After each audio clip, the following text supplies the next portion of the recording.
सुनाते हैं प्रधानमंत्री का वो बयान जिसमें उन्होंने देश के संसाधनों पर पहला हक अल्पसंख्यकों का बताया था। We will have to devise innovative plans to ensure that minorities, particularly the Muslim minority, are empowered to share equitably in the fruits of development. They must have the first claim on our resource. बोला मैंने आपको WhatsApp पर भेजा है, तो sir आप भी Chinese पत्रकार मत बनिए सर जी। और अभी सोशल मीडिया के दौर में आप कितना भी झूठ फैलाएंगे 2 मिनट में लोग उजागर कर देंगे, तो फिर बदनामी आपकी होगी। अच्छा जी। मनमोहन सिंह जी ने एकदम साफ बोला है, और उन्होंने ये भी बोला है कि माइनॉरिटी है first right, particularly the Muslim.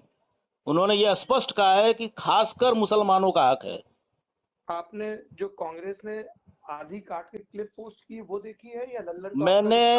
मैंने यूट्यूब पर आपने बोला, मैंने सुना ना, अब आप भी सुनोगे ना? जी बिल्कुल सुनूंगा सर। तो उन्होंने 4 साल पुराना हमारा एक फैक्ट चेक का वीडियो निकाला मुख्तार अब्बास नकवी के स्टेटमेंट पे जी, उसमें से उनको जो रेलेवेंट लगा उन्होंने देख लिया। हाँ, वीडियो जाके देखो, उसमें पीएमओ की क्लिप है। पीएमओ में उस समय मैंने जो पूरा वीडियो देखा, और आपका जो कंक्लूजन है, आपने अपने कंक्लूजन में ये निकाला कि हमारे लल्लन टॉप के कंक्लूजन में ये साबित होता है कि मनमोहन सिंह ने ऐसा कुछ नहीं बोला था। तो मैं तो कंक्लूजन पे जाऊंगा, और कंक्लूजन ये है कि मनमोहन सिंह जी ने एकदम साफ बोला था। और मैंने ना आप पे भरोसा किया, ना बीजेपी के क्लिप पे भरोसा किया। मैं एक इंडिपेंडेंट आदमी हूं। मैं यूट्यूब पे गया, और यूट्यूब पे वो भाषण आज भी पूरा है। मैंने वो पूरा भाषण सुना। उस भाषण में उन्होंने ये बोला कि the minorities have first right on Indian, जो भी उनका संसाधन। फिर उन्होंने बोला कि the minorities particularly Muslim has the first right. और मैंने आपको व्हाट्सएप पर वो क्लिप भी भेज दी है, आप भी फुर्सत में देख सकते हैं। बिल्कुल मनमोहन सिंह जी ने बोला कि देश के संसाधनों पर पहला हक मुसलमानों का है। ठीक है सर। तो आप थोड़ा सर जी फैक्ट चेक करिया करें। तो आप भी सर चाइनीज पत्रकार मत बनिए सर, थोड़ा आप भी देसी पत्रकार बन जाइए, क्योंकि आप देसी अंगोछा लगा के घूमते हैं, लेकिन आप चाइनीज बन जाते हैं, चाइना से फंडिंग लेते हैं। फिर इस तरह से फैक्ट चेक करेंगे तो फिर वही होगा कि फिर लोग चाइना से फंडिंग लेता हूं। आप बिल्कुल, अगर आप सर मेरी बात सुनिए।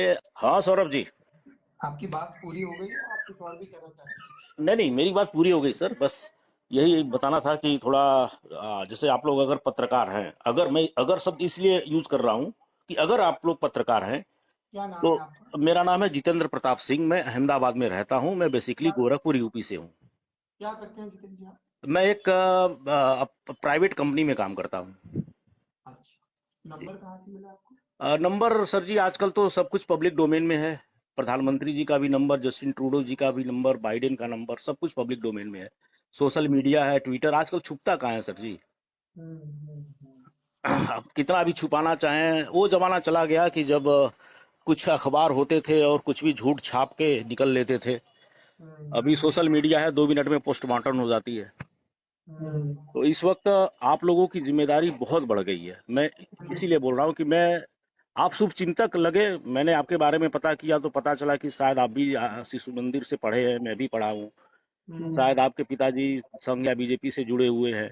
मेरे पिताजी तो खैर सरकारी अधिकारी थे। तो इसलिए चाइना का एजेंट इसलिए करार दिया कि वो जब मैंने वो आपका क्लिप देखा, आपकी क्लिप को सुप्रिया श्रीनेत और कांग्रेस के हैंडल से करके फिर मोदी जी के लिए गंदी गंदी गालियां लिखी जा रही हैं।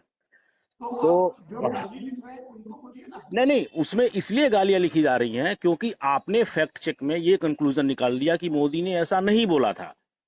अगर आप अपनी जिम्मेदारी सही से निभाए होते तो आज कोई यही कांग्रेस 6 महीने पहले मुझे संघ का पिट्ठू, बीजेपी का पिट्ठू कह रही है। बिल्कुल, देखिए मैं बताऊं आपको, अगर आज की डेट में जैसे मान लीजिए कि कुछ एक पत्रकार ऐसे हैं कि जो बिल्कुल निष्पक्ष हैं, उनके ऊपर न बीजेपी वाले उंगली उठा सकते हैं, न कांग्रेस वाले उठा सकते हैं। और वो दोनों की मैं आपको ये भी नहीं कहूंगा कि आप बीजेपी का फेवर करिए। आप पत्रकार हैं, अगर बीजेपी गलत करती है तो आप बीजेपी का आप पोस्टमार्टम करिए। अगर कांग्रेस गलत करती है, अगर आप मेरा सोशल मीडिया हैंडल खोलेंगे जितेंद्र प्रताप सिंह के नाम से, मैं फेसबुक पे काफी सक्रिय रहता हूं क्योंकि मेरे पास टाइम ही टाइम है। मैं बीजेपी की सारी गलत, अभी आप मेरा ट्विटर हैंडल जाके देखिए, मैंने अभी भूपेंद्र पटेल जी को टैग करके मैंने बार बार लिखा कि सर आप सही शासन नहीं चला रहे हैं, हिंदुओं की शोभा यात्रा पर पत्थरबाजी हो रही है, आप टाइट होइए। आप ईमानदार हो सकते हैं, आप सज्जन व्यक्ति हो सकते हैं, आप सीधे साधारण इंसान हो सकते हैं, लेकिन एक मुख्यमंत्री की यही खूबियां नहीं होनी चाहिए। मैंने अब देखिए मैंने उनको कितना ट्वीट किया। और जो भी मुझे मोदी जी की नियम में गलत लगता है, चाहे वह जो सुप्रीम कोर्ट का ऑर्डर था SC/ST एक्ट में जो मोदी सरकार ने संशोधन किया, उस पर मैंने महीनों तक लिखा कि ये गलत है। तो मेरे बहुत फोटो मोदी जी के साथ हैं। मैं PMO में जाके मोदी जी से 2 बार मिला हूं, और आपको भी पता है कि PMO में वही व्यक्ति मिल सकता है जिसे वहां से बुलाया जाता हो। हम यहाँ जाके कहें कि भाई मुझे मोदी जी से मिलना है, मिलवा दीजिए, तो कोई नहीं मिला था। मोदी जब यहाँ गुजरात के CM थे तो मैं 50 बार मिला हूँ। इसीलिए मेरी मोदी जी रिस्पेक्ट करते हैं कि मैं आईना दिखाने वाला व्यक्ति हूँ। गलत को गलत मैं ताकत के साथ बोलता हूँ, और 1-2 बार नहीं 50 बार मैंने मोदी जी को गलत बोला है कि आप यहाँ पे गलत हैं। तो और बहुत से पत्रकार आज भी हैं कि जो एकदम निष्पक्ष होकर बात वो करते हैं। तो ये चीज होती है कि भाई हम एक किसी भी साइड में देखिए, चाहे सुधीर चौधरी हैं, मैं उनको भी सही नहीं बोलता। NDTV चैनल है, मैं उसको भी सही नहीं बोलता। भाई आप एक अपना निष्पक्ष बनाओ ना, कि भाई जो देश में वो घटित हो रहा है आप उसको दिखाओ कि भाई ये चीज है। तो मैं तो यही चाहूंगा कि आप एक बार दोबारा फैक्ट चेक करिए और बोलिए कि भाई उस वक्त ये था और ये है। आप मनमोहन सिंह जी की क्लिप पब्लिक डोमेन में मौजूद है, आप दिखाइए कि हाँ मनमोहन सिंह जी ने बोला था ऐसा, हमारा पहला फैक्ट चेक गलत हो गया था। अच्छा, हाँ ठीक है जितेंद्र जी, बहुत शुभकामनाएं आपको। बिल्कुल बिल्कुल, आप कभी भी अहमदाबाद आइए अगर चुनाव प्रचार करने, मतलब चुनाव कवरिंग करने के लिए, तो आप मिलिए सर जी, मजा आएगी। हम भी उधर यूपी के ही हैं, बस आप जालौन के हैं, शायद मैं गोरखपुर का हूँ। भाषा अपनी एक ही है, सब कुछ एक है। बस फर्क ये है कि भाई आप पत्रकार हैं, मैं पत्रकार नहीं हूँ। लेकिन ये है कि अभी मैंने आपके पहले मैंने अभी शबनम हाशमी जी को फोन किया और उनको भी मैंने पूरा समझाया। उन्होंने कल जंतर मंतर पर ये बोला, उनसे सुदर्शन न्यूज के पत्रकार ने सवाल किया तो उन्होंने बोला कि PM केयर में चाइनीज कंपनियों ने फंड दिया है। तो मैंने उनको ये बोला कि मैडम, जितनी भी चाइनीज कंपनियों ने फंड दिया है, जो अखबार में है, और जितने कंपनियों के नाम ध्रुव राठी ने लिखे हैं, वो सारी कंपनियां भारत में रजिस्टर्ड हैं। स्वामी इंडिया प्राइवेट लिमिटेड के चेयरमैन मनु कुमार जैन हैं। सारी टिकटॉक भी उस वक्त इंडिया में रजिस्टर्ड थी। और 80C के तहत अगर कोई भारत में रजिस्टर्ड कंपनी किसी भी ट्रस्ट को डोनेशन देती है तो उसे टैक्स में छूट मिलती है। तो सरकारी कानून के तहत उन्होंने पैसा दिया, और ये पब्लिक डोमेन में है। अगर आपको गलत लगता है तो आप सुप्रीम कोर्ट जाइए। मैंने उनको सारी कंपनियों के नाम, रजिस्ट्रेशन नंबर सब आजकल पब्लिक डोमेन में है, मैंने बताया। मैंने कहा कि आप लोग वामपंथी हो, आधा झूठ फैला के भाग जाते हो। लेकिन अब वो जमाना चला गया कि जब बोलते थे कि टाटा बिरला, जब वो लोग हरिकिशन सिंह सुरजीत बोलते थे कि टाटा गुलाम बना लेगा, बिरला गुलाम बना लेगा। हमारे गांव में कामरेड विनोद मिश्रा आके कहते थे कि 2 दिन के बाद आपके घर पे बिरला का ताला लगा होगा, बिरला कब्जा कर लेगा। अब वो जमाना चला गया।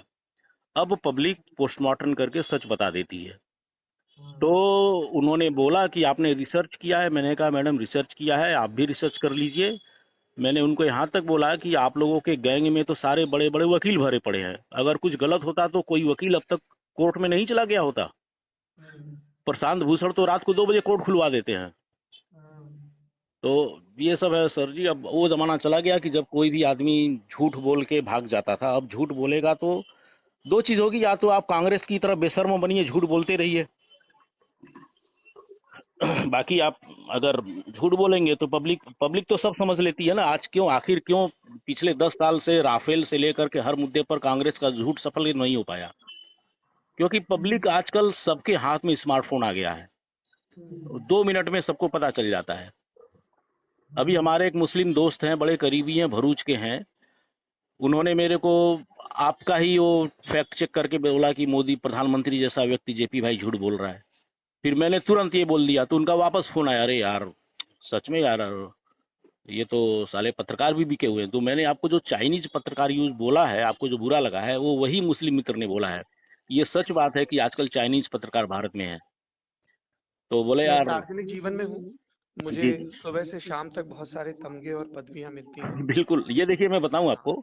नहीं, मैं अब आप सुन लीजिए, मैं बड़ी देर से जी सुन रहा हूँ आपको, है ना। जी और जी मुझे क्योंकि जी मेरा अगला इवेंट है तो मुझे जाना भी, मैं तैयार बिल्कुल हो रहा हूँ, बिल्कुल बिल्कुल है ना। बिल्कुल बिल्कुल। तो बाकी सबकी अंतरात्मा, जी सबका पेशा, सबका ईश्वर, जी और कौन बदमाशी कर रहा है कौन नहीं कर रहा है ना, ये जी कोई जी दूसरा आके नहीं बता पाता। जब आप आंख बिल्कुल मूंदते बिल्कुल हो शाम को, आपकी बिल्कुल अंतरात्मा, आपकी कॉन्शियस आपके साथ है, मेरा बिल्कुल मेरे साथ है। बिल्कुल बिल्कुल ठीक, बिल्कुल बिल्कुल बिल्कुल। चलिए, नमस्कार। चलिए सर जी, अच्छा लगा आपसे बात करके।